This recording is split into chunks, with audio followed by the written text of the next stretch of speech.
Hello, it's Bryony. Welcome to episode 12, I think. It's nice to be back. We have had a good day today, and we also had a good day yesterday. Yesterday we didn't do an awful lot. That's why we didn't vlog on YouTube last night, because there was not a lot to it. So I've enclosed yesterday's footage into this video so you can see what we've done. So yesterday we basically just worked on industrial estates, and we went to the garden centre where there were some trolleys and stuff, because previously when I took him to Tesco before, he really struggled with people walking past him with trolleys and stuff. So that has been something that we need to work on. So we went to Cadbury Garden Centre, and strangely enough pulled up in front of the person that used to have him. So that was weird but nice. So he got to see her, and then we wandered round. At the moment there's no way he would go in, and it would be way too much for him to go in, but he was happy to go around the car park, and we did have Juno out with him initially just to give him that little boost of confidence again, but he was happy. He saw a few dogs. He was a little bit too interested for my liking. He was kind of pulling over to them a little bit. He just wants to go and see everyone, and it's kind of a product of us socialising him loads over the last week or two, because it's always a bit of a toss-up. You want to do loads of socialising with dogs and check they're okay, but then the flip side of the coin means that when you take them out places like this, they're just dead mad to get to them all the time, which is a bit of a pain. So that was that, but other than that he was okay. He's a little bit weird about people walking behind him, but not too bad.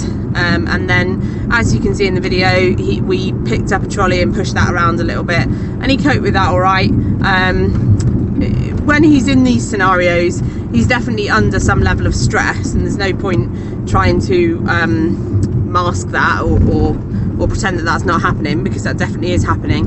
And to an extent we're having to flood him, which is where we just overexpose him to everything basically. But that's just something that we've chosen to do to help him get over it, and so far it's paying off.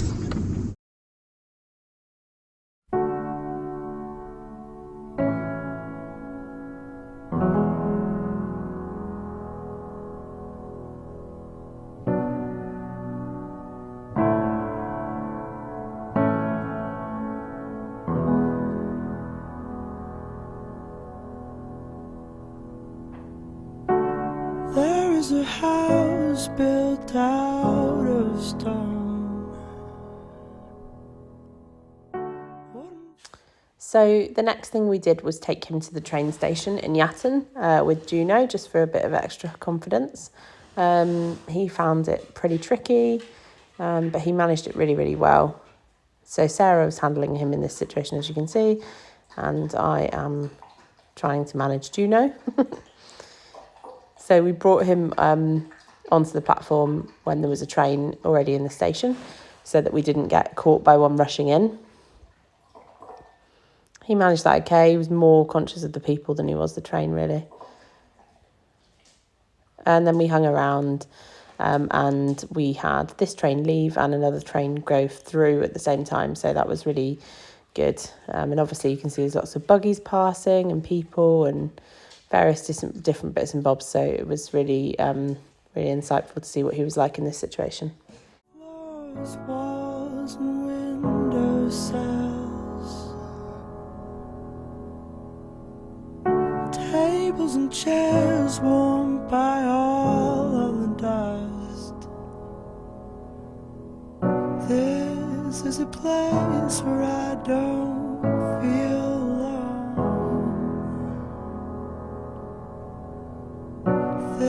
this is a place where I feel at home.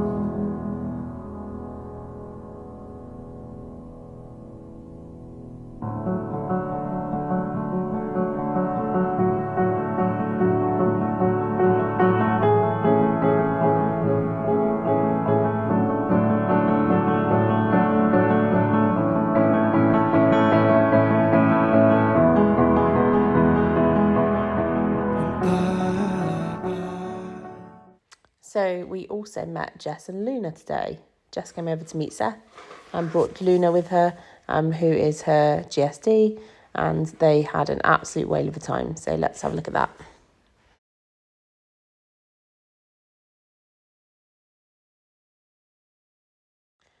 Luna was matched really well to Seth because she plays quite nicely and quite a similar style to him, and she's fun enough without being inappropriate. So she was really good for him. And then after they'd had a nice long play, then Jess also had a chance to have a play with Seth as well.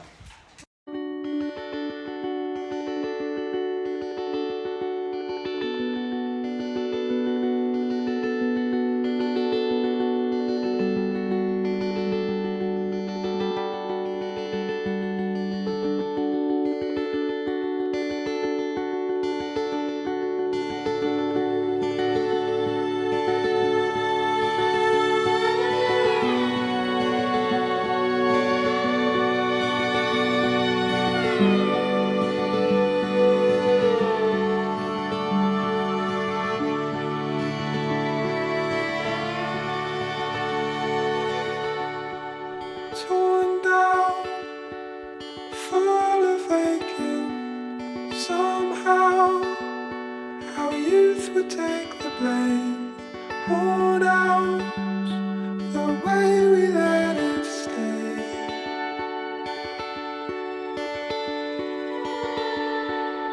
Taught how to celebrate it all out. I'd replicate you. So then the last thing we did was he came to the gym car park and saw one of his favourite people, and then Sarah had a go at playing with him once I'd managed to get him into it, and he was really loving that, and he had a great game in the car park, which was great because that's somewhere that is a bit new to him and he's a bit nervous there. So we finished that off with a nice walk at the end of the day as the sun was going down, and he was a really good boy. So I hope you guys have enjoyed it, and we will see you in a day or two.